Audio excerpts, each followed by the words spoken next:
Olá, gente. Dando continuidade às nossas aulas remotas, hoje nós vamos falar da Era Napoleônica, tá?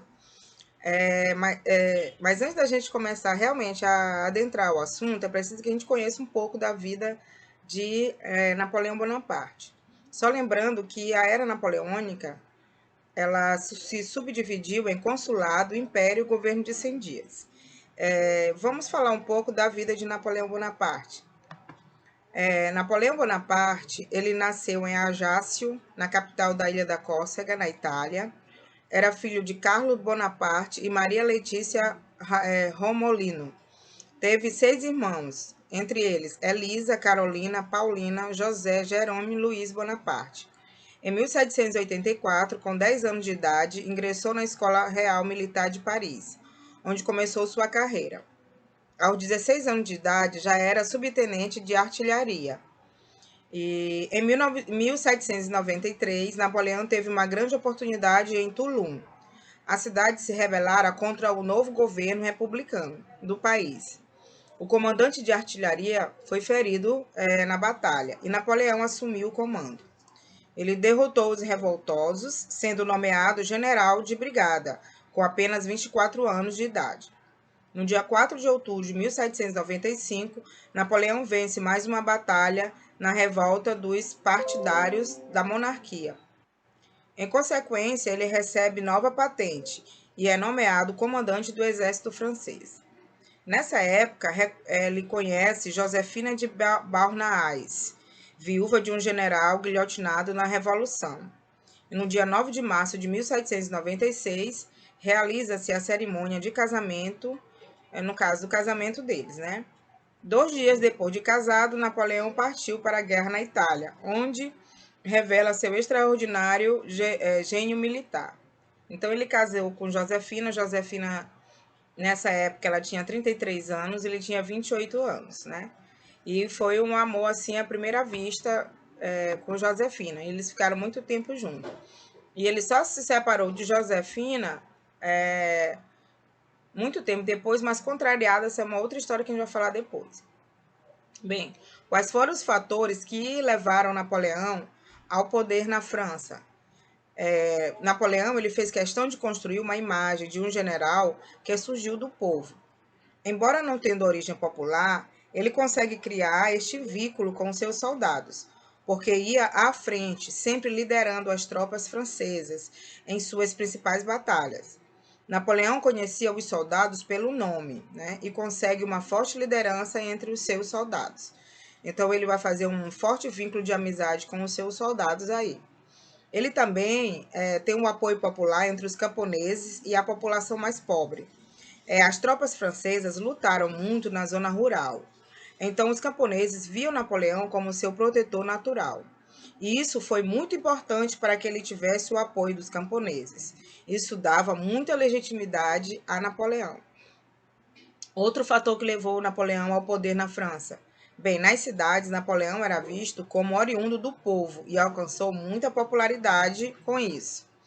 Outro fator, ele tinha um discurso republicano moderado, ele não era tão radical. E ele também era comprometido com os interesses burgueses. Então, ele tentava agradar aí a todos. Napoleão recebe muito apoio de vários setores da sociedade. Porém, Napoleão demora a aceitar esse poder porque não queria ser identificado com vários setores da França. Um exemplo disso é que ele vai para a França, né? E quando ele volta, a França está cercada por corrupções.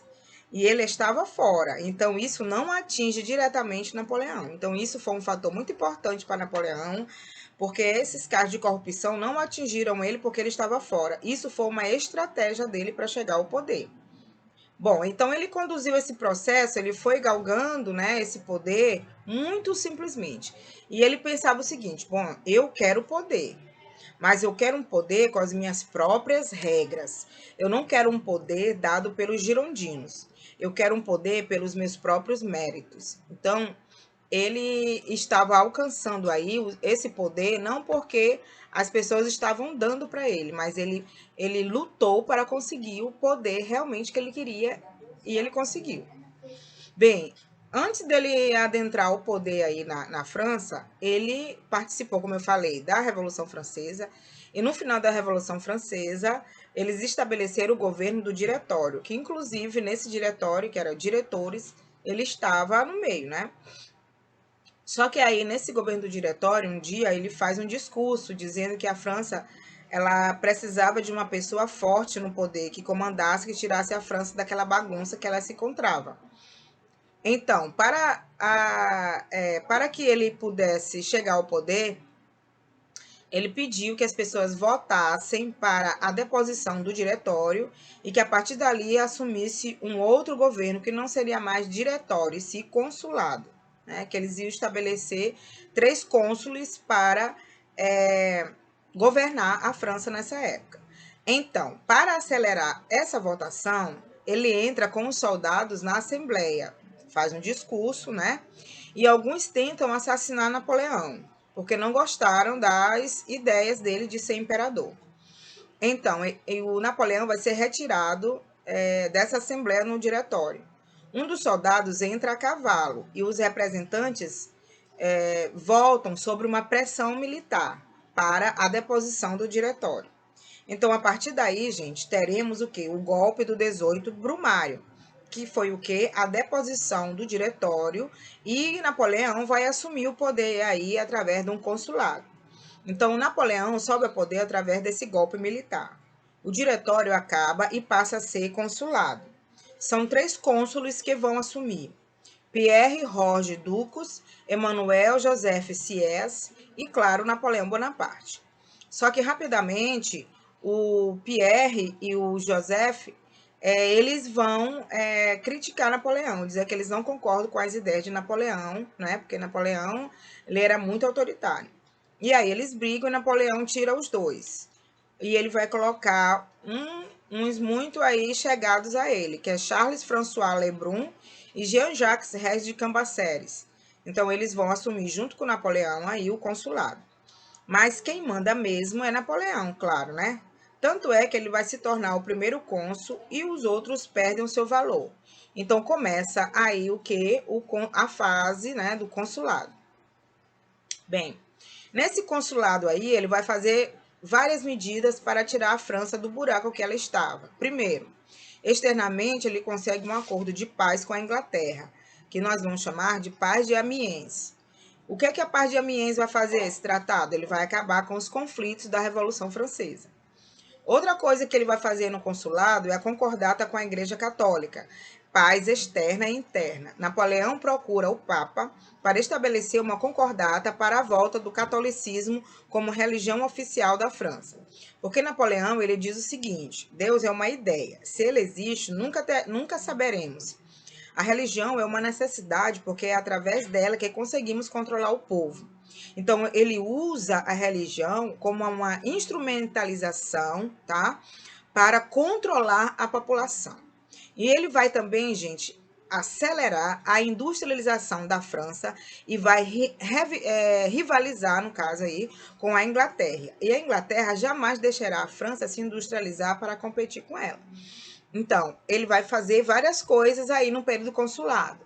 Ele vai fazer também o Código Civil Napoleônico. Bom, o Código Civil Napoleônico até hoje serve de base jurídica na França. Ele discute sobre casamento, herança, patrimônio, direito à propriedade privada. Ele regulamenta também as relações entre os indivíduos na sociedade francesa e dá ao Estado a premissa de arbitrar, por exemplo, as questões de nascimento, questões que eram ligadas diretamente à Igreja Católica. Através do Código Civil, temos o Estado assumindo uma característica administrativa em um poder burocrático, criando regras, né? Após 10 anos de revolução, a França estava uma bagunça. E o Código Civil surgiu para colocar a casa em ordem. E é a principal herança da era napoleônica, esse Código Civil que ele está até hoje aí tramitando na França, né? Circulando na França, em vigor na França, aliás. Bom, além desse Código Civil, o Napoleão Bonaparte, gente, ele também fez uma reforma educacional. Essa reforma educacional napoleônica, ela desenvolve uma estrutura de ensino do Estado. Napoleão diz o seguinte: a educação é uma responsabilidade do Estado. Sendo assim, gente, haveria um controle direto do Estado sobre a educação e uma característica fortemente autoritária por parte de Napoleão aí, tá? Ele está preocupado em criar uma mão de obra capacitada para construir estradas e também ele vai criar o quê? Liceus, escolas politécnicas, escolas de direito também, tá? Isso tudo não era só para a administração do Estado francês, mas também para que a França pudesse crescer e se expandir. Bom, dessa forma, gente, Napoleão vai aparando, né, as arestas aí. Ele vai o tempo todo, bem devagar, alcançando a sua hegemonia aí na França, certo? Isso tudo é uma questão de administração do Estado. Ele vai fazer o quê? O Banco da França, ele vai fazer a moeda francesa, que é o franco, e etc. Então, ele vai fazer muitas coisas aí que vão, claro, beneficiar a França e vão beneficiar a ele próprio. Bem, ao longo deste processo do consulado, Napoleão vai conquistando espaço. Então, como eu falei anteriormente, passo a passo, ele vai criando uma série de novas constituições. Então, aqui ele vai criar duas constituições. A primeira constituição vai ser no ano de 1802, que é o ano 10, que eles chamavam lá, nessa época. Napoleão se torna o primeiro cônsul, através dessa constituição de 1802. E no ano de 1804, que é o ano 12, Napoleão convoca um plebiscito para ser nomeado imperador. Então, aí ele já não quer ser mais cônsul, ele já vai subindo mais um degrau aí para ser imperador. Então, neste plebiscito, né, claro que é um plebiscito censitário, ele consegue uma grande margem para ser coroado imperador. Em tese, essa coroação só poderia ser legitimada pelo Papa. Então, Napoleão obriga o Papa Pio VII a se deslocar para a França. E em Paris, ele marca a coroação para o dia 2 de dezembro de 1804. Então, a partir dessa coroação, chegamos ao Império. Então, como é que foi a cerimônia de coroação? Essa cerimônia de coroação ela está retratada no quadro de Jacques-Louis David, que era o pintor oficial de Napoleão Bonaparte, né? Da corte de Napoleão Bonaparte. Então, ele fala para Jacques-Louis David, por favor, pinte a minha coroação. E Jacques-Louis David vai colocar todas as pessoas ali, todos os personagens. Josefine, Napoleão, os papas, cardeais, bispos, arcebispos, as três irmãs, os três irmãos de Napoleão estão lá. Só que na verdade, a mãe de Napoleão, né, não estava presente, mas ela está no quadro. A mãe de Napoleão não concorda com o casamento de Napoleão com Josefine, porque Josefine, quando casou com Napoleão, ela já tinha 33 anos de idade, também ela já tinha 2 filhos. E ela não conseguia engravidar para dar um herdeiro para Napoleão. Então, a mãe de Napoleão, Dona Letícia, né? Maria Letícia Bonaparte, ela não queria esse casamento com Napoleão. Por isso que ela não foi na cerimônia de coroação da imperatriz, Josefine.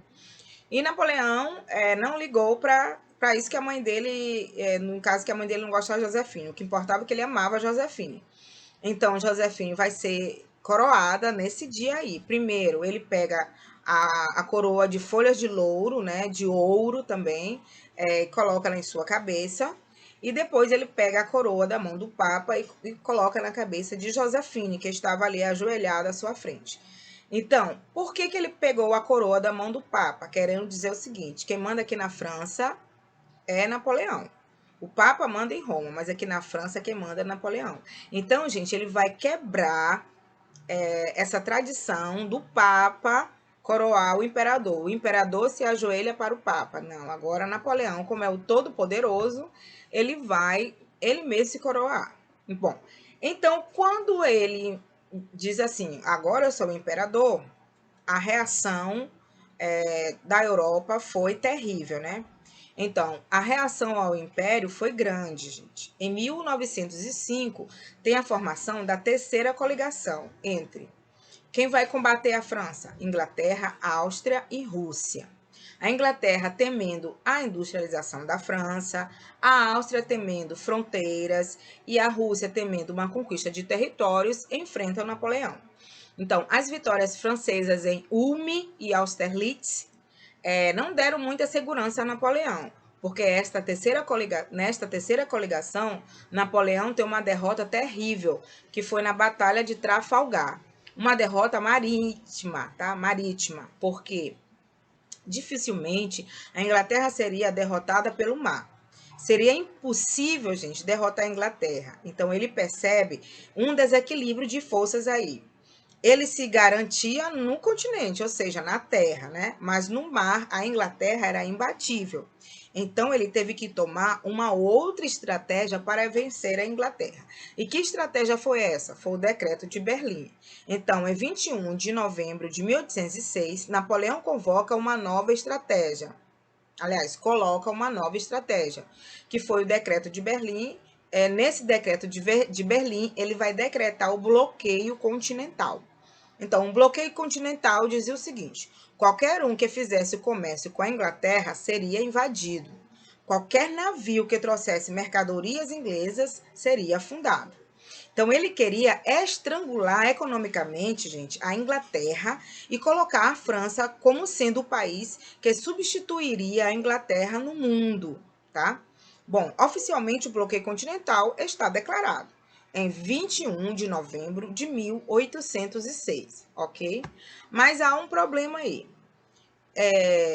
O Napoleão Bonaparte, no ano de 1806, ele vai sofrer uma nova batalha aí. Temos a formação da quarta coligação, Inglaterra, Prússia e Rússia. A vitória, só que, claro, a França ela vai sair vitoriosa aí nessa quarta coligação, na Batalha de Iena e Alertardes, tá? Ele toma a Prússia e também ele vai tomar Berlim e ordena que a esquadra alemã fosse levada para Paris. E Napoleão aí ele vai conquistando todos os territórios da Europa através dessas batalhas aí, tá? No ano de 1807, a Rússia é derrotada na Batalha de Friedland. Essa derrota aproxima Napoleão do czar Alexandre, tá? E depois dessa batalha aí, da Batalha de Friedland, eles vão assinar o tratado de Tilsit. No caso, ele vai assinar aí com a Rússia, né? Esse tratado ele vai fazer o quê? Ele vai fazer as pazes com a Rússia. E ele, nessa paz aí, né, ele vai dividir a Polônia. Então, Napoleão tinha o interesse de manter a Polônia como Estado independente e o czar não abria mão da Polônia, porque ficava próximo da Rússia. Então, a partir daí, depois disso aí, nós vamos ter a quinta coligação, que é no ano de 1809. Quem é que vai combater a França?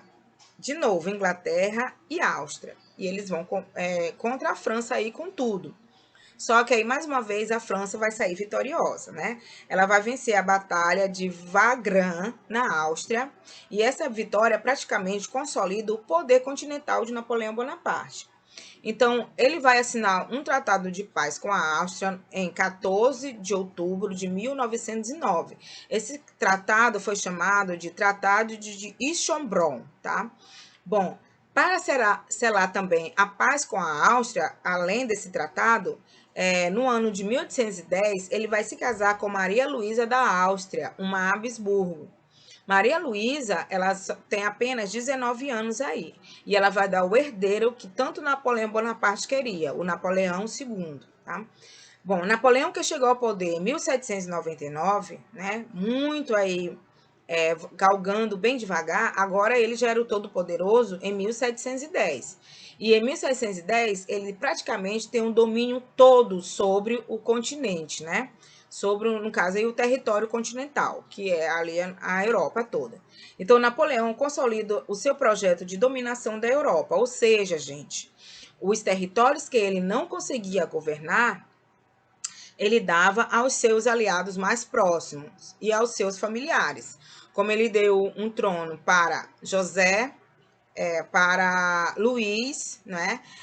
Para Jerônimo, um para Paulina, um para Elisa e um para Carolina. Então, ele dividiu para os seus irmãos e também para as pessoas que eram mais próximas dele, tá bom?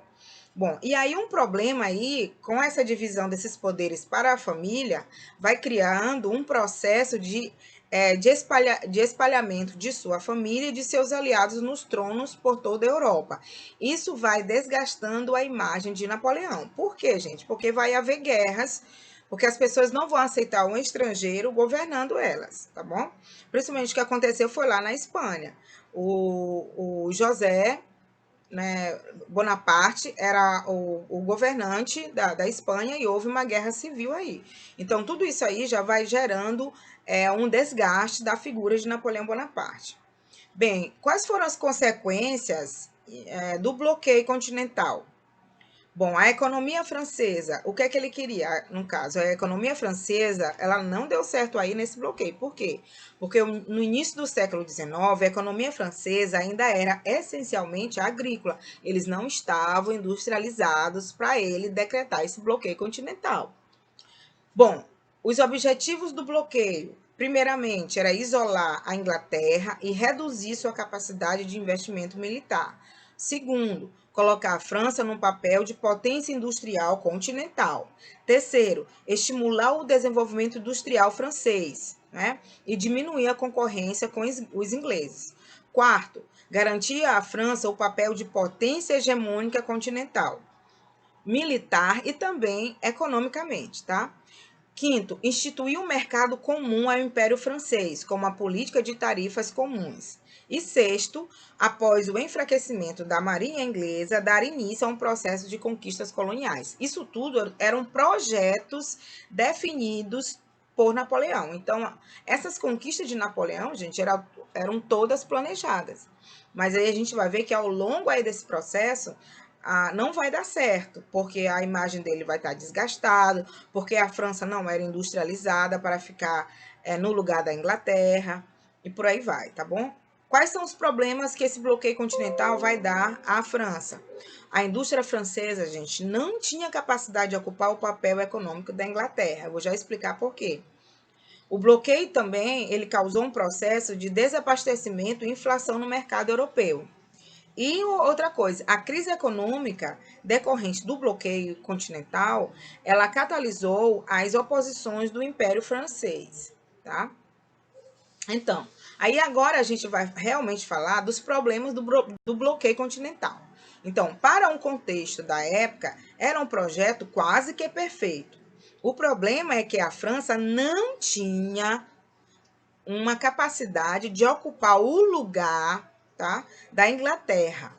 E, consequentemente, bloqueando a Inglaterra, o mercado europeu sentiria a falta de produtos industrializados, gente, porque a França não tinha condições nenhuma de abastecer todo o mercado europeu.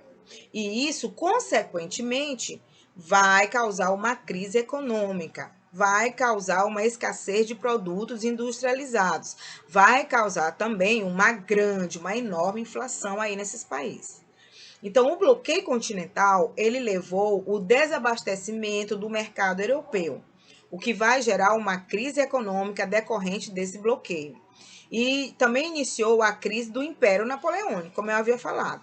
A partir do ano de 1910 a 1911, aí vai ter uma crise do Império Napoleônico, porque todo mundo vai começar a protestar contra Napoleão. Então, quais eram esses problemas? O primeiro, porque a Inglaterra, ela vendia produtos industrializados para a Europa. E a Europa vendia produtos agrícolas para a Inglaterra. Então, essa economia representava um certo equilíbrio, ok? Equilíbrio aí. Porque a Inglaterra tinha um grande consumo de produtos primários e a Europa, por sua vez, tinha um grande consumo de manufaturados, não é? Ou seja, o continente inteiro consumia da Inglaterra. Então, temos um grande consumo de ambas as partes, tá bom? De ambos os lados aí, tá? E isso denota, então, um certo equilíbrio comercial, como eu já havia falado.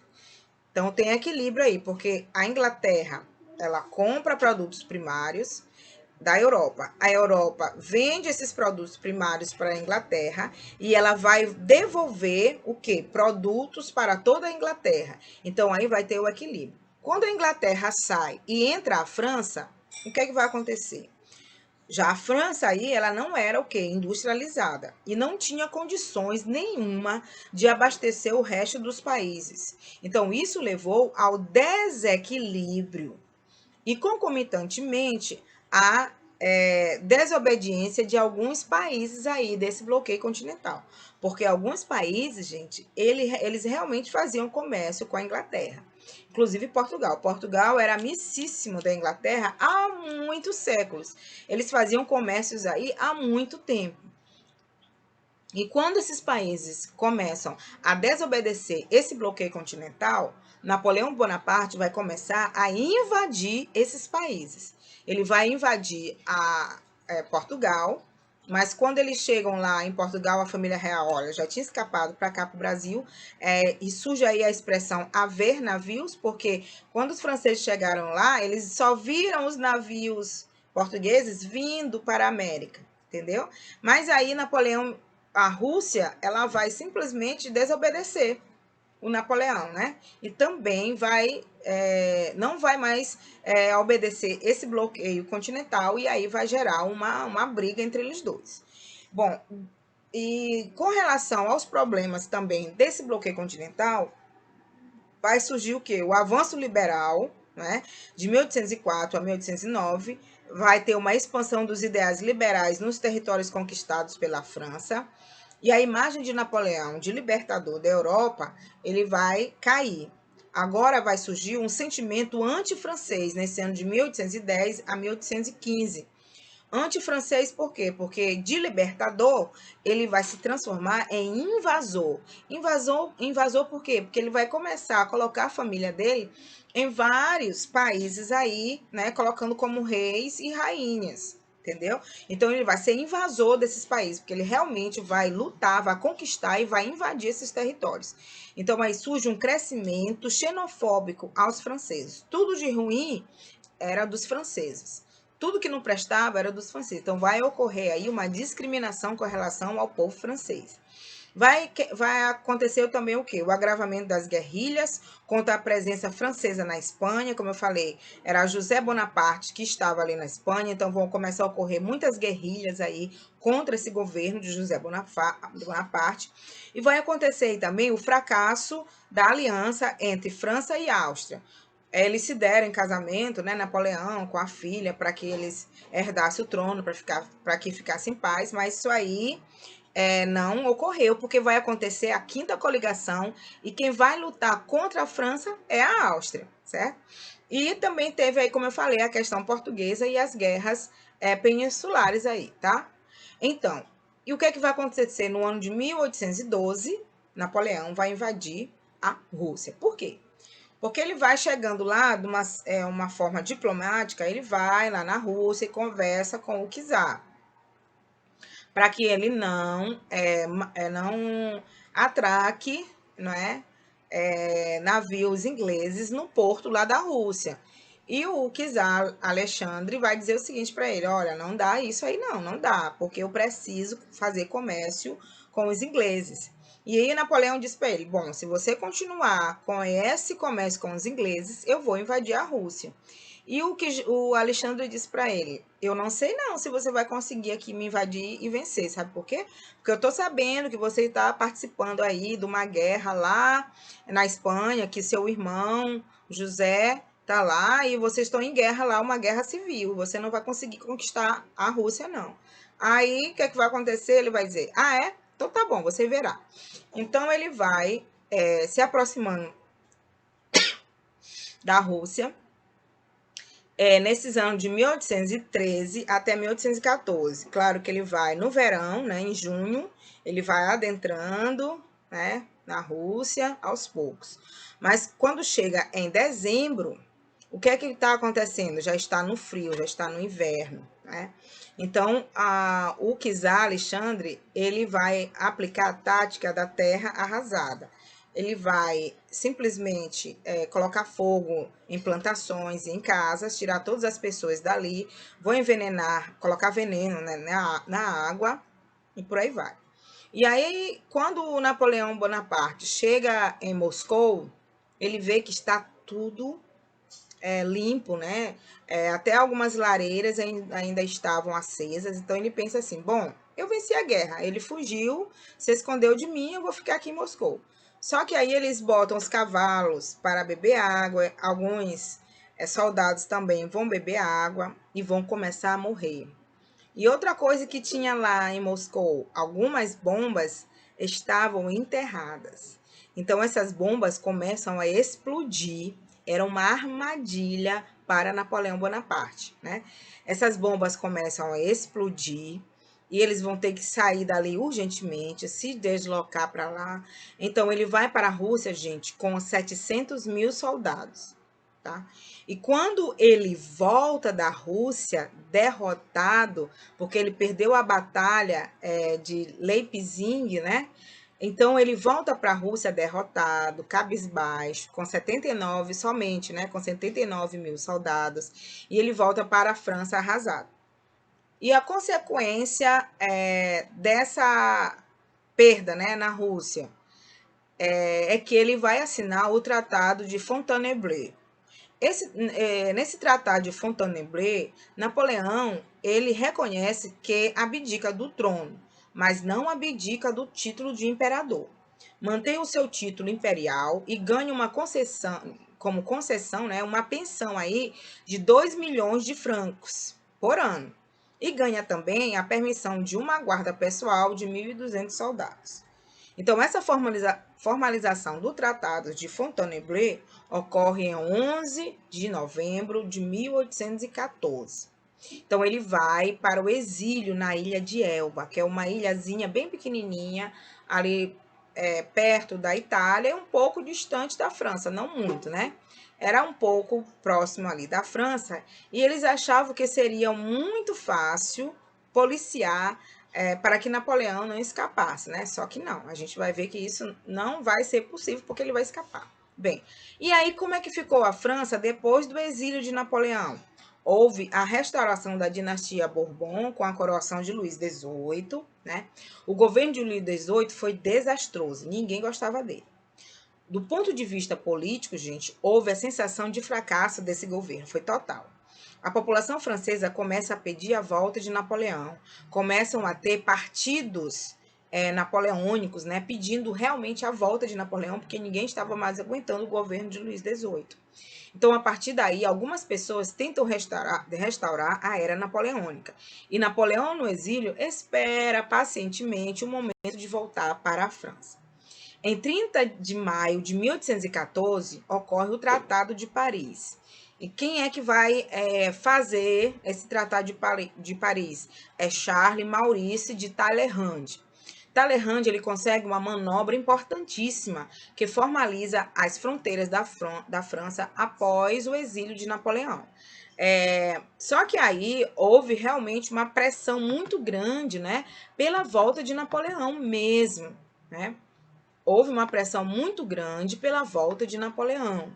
Então, só que aí é o seguinte, Napoleão, ele foge. Não falei que ele ia fugir? Ele foge do exílio e começa aí o governo de 100 dias, tá? Napoleão não fica no exílio. Napoleão fugirá da ilha de Elba, apoiada pela sua guarda pessoal. E Napoleão vai desembarcar na França. E durante cerca de 2 semanas, ele marchará até Paris com seus soldados, né? Assim que Napoleão chega aos portões de Paris, foi conseguindo cada vez mais apoiadores populares e de tropas. Então, ele chegou a Paris com muito mais de 20 mil a 30 mil homens. Então, era uma multidão acompanhando Napoleão até Paris. O rei Luís XVIII, quando ele sabe que Napoleão chegou a Paris, ele ordena que o Marechal Ney mate Napoleão. E aí, quando os regimes se encontraram, que disseram que era para matar Napoleão, Napoleão reconhece alguns soldados e ele teria discursado para que ele não fosse morto, né? Ele disse o seguinte: soldados, companheiros, eu vos reconheço, lutei com vocês, cidadãos franceses, eis o vosso imperador. Nunca neguei o desejo do povo da França. Mas se vocês quiserem me matar, morrerei. Se esse for o desejo da França, não terei morrido em vão. Eis o seu imperador. Então todo mundo aclama Napoleão, bate palmas, grita, e eles vão colocar Napoleão de novo como imperador da França, né? Então ele é reconduzido ao trono em Paris. E Luís XVIII, o que é que ele vai fazer? Foge, claro, né? E assim que ele encosta a mão no trono, a resposta é o seguinte: sétima coligação. Não aguentamos mais Napoleão. Ou agora a gente derrota Napoleão, ou ele vai tomar o poder para sempre na França e conquistar todos os territórios aí. Então, quem que vai se juntar agora? De novo, Inglaterra, Rússia, Áustria. Vão se juntar e vão aí derrotar Napoleão.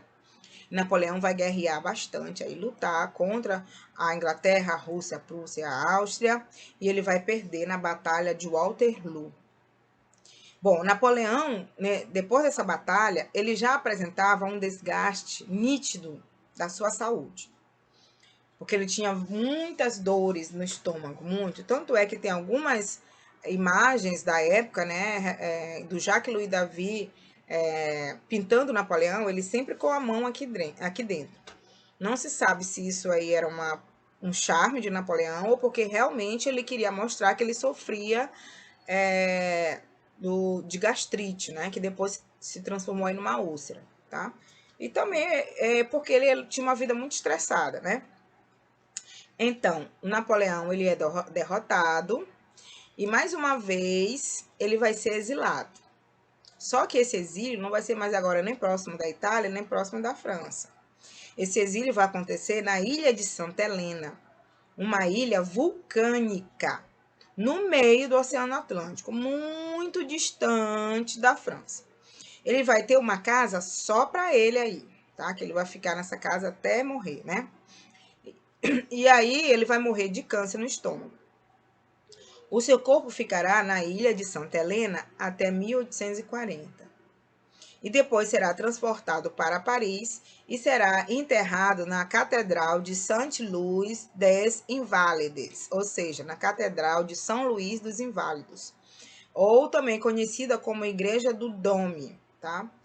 Seus restos mortais estão no mausoléu de mármore dentro dessa igreja. Então, o mausoléu de Napoleão está no meio dessa catedral e todo mundo que chega lá pode visitar o túmulo de Napoleão.